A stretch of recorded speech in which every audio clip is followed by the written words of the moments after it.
तिलक लगाओ, तिलक लगाओ, तिलक लगाओ, रंग बिरंगे फूल में लाऊं, सजा सजा तुमको पहराऊं, लंबोदर गज बदन विनायक आँखों मेरी रात, तुम हो देवों के सरदार, तुम हो देवों के सरदार।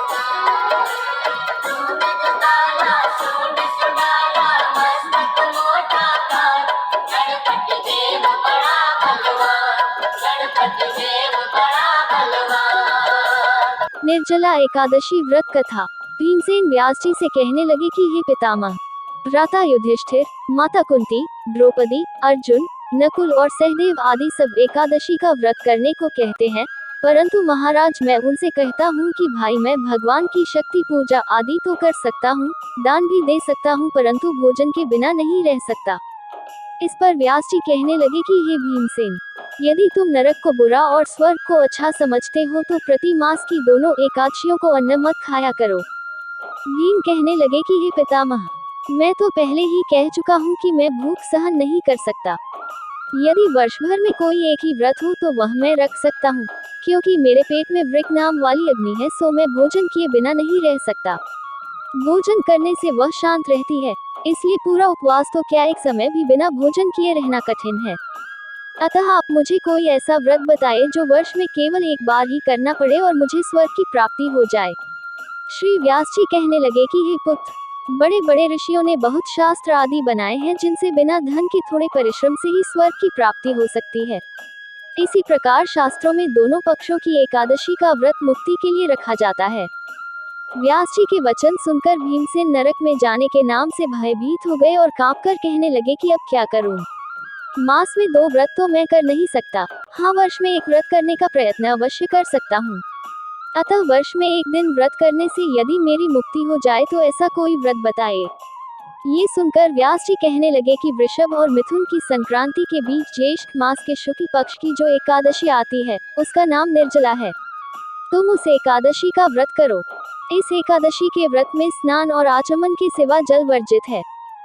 आचमन में 6 मासे से अधिक जल नहीं होना चाहिए, अन्यथा वह मद्यपान के सदृश हो जाता है। इस दिन भोजन नहीं करना चाहिए, क्योंकि भोजन करने से व्रत नष्ट हो जाता है। यदि एकादशी को सूर्योदय से लेकर द्वादशी के सूर्योदय तक जल ग्रहण न करे तो उसे सारी एकादशियों के व्रत का फल प्राप्त होता है। द्वादशी को सूर्योदय से पहले उठकर स्नान आदि करके ब्राह्मणों का दान आदि देना चाहिए। इसके पश्चात भूखे और सत्पात्र ब्राह्मण को भोजन कराकर फिर आप भोजन कर लेना चाहिए। इसका फल पूरे एक वर्ष की संपूर्ण एकादशियों के बराबर होता है। व्यास जी कहने लगे कि हे भीमसेन, यह मुझको स्वयं भगवान ने बताया है। इस एकादशी का पुण्य समस्त तीर्थों और दानों से अधिक है। केवल एक दिन मनुष्य निर्जल रहने से पापों से मुक्त हो जाता है।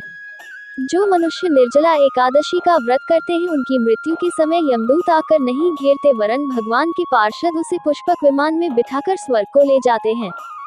अतः संसार में सबसे श्रेष्ठ निर्जला एकादशी का व्रत है, इसलिए यत्न के साथ इस व्रत को करना चाहिए। उस दिन ओम नमो भगवते वासुदेवाय मंत्र का उच्चारण करना चाहिए और गोदान करना चाहिए।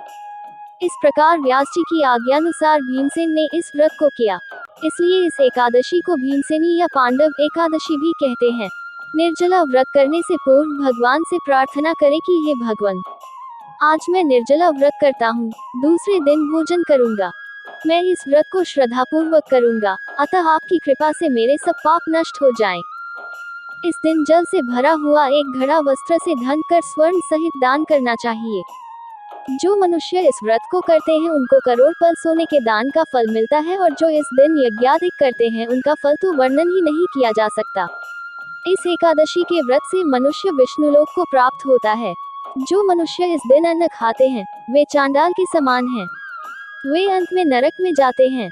जिसने निर्जला एकादशी का व्रत किया है वह चाहे ब्रह्म हत्यारा हो, मद्यपान करता हो, चोरी की हो या गुरु के साथ द्वेष किया हो, मगर इस व्रत के प्रभाव से स्वर्ग जाता है।